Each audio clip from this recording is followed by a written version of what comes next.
The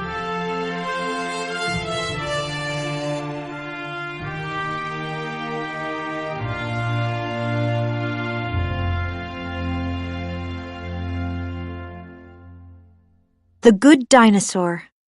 Adapted by Bill Scollin. Illustrated by Michelangelo Rocco.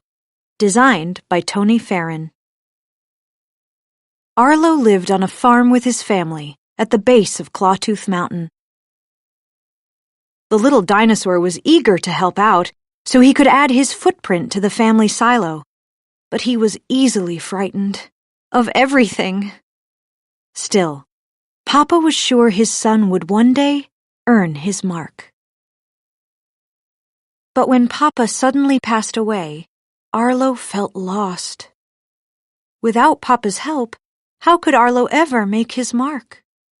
Life on the farm was hard. The family struggled to harvest their crops before the start of winter. One day, Arlo saw a critter taking the family's food. Arlo knew Papa would have wanted him to scare the critter away. That's how he'd earn his mark on the silo. Arlo chased after the critter. The two struggled, and Arlo fell into the river. Arlo tumbled over and over in the rushing water, and finally washed ashore, far from home. Arlo was alone and scared, but he remembered Papa saying that he could always follow the river home. Arlo began to walk along the winding river.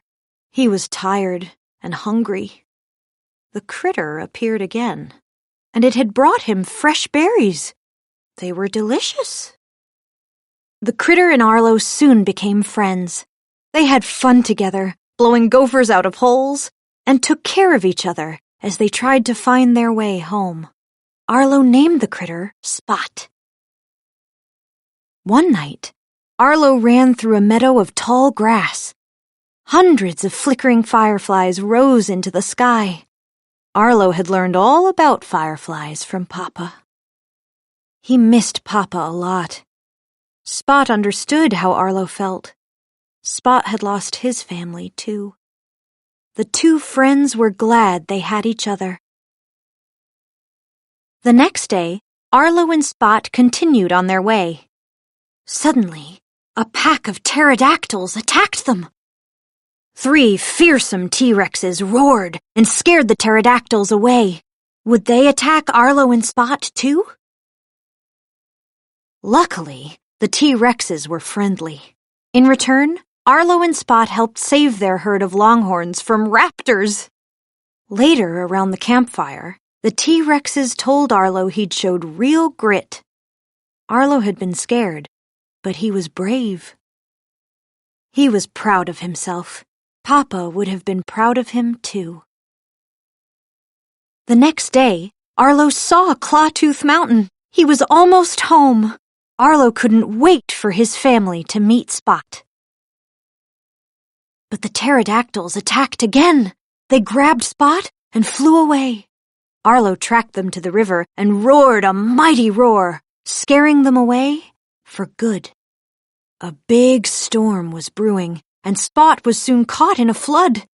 Arlo jumped in just in time to save his friend. Arlo held Spot tight as they plunged over a waterfall. The two friends came to shore at the base of the falls. They were safe, and Arlo was glad to know that their journey would soon be over.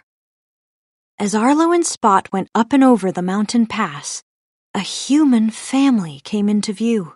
Spot was curious and went to them. Arlo knew what he had to do.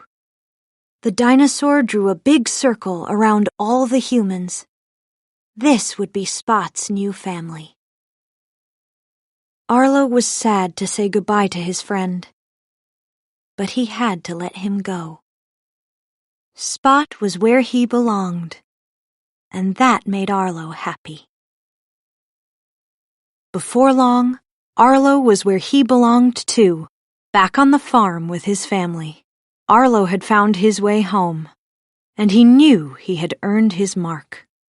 Papa would have been very proud.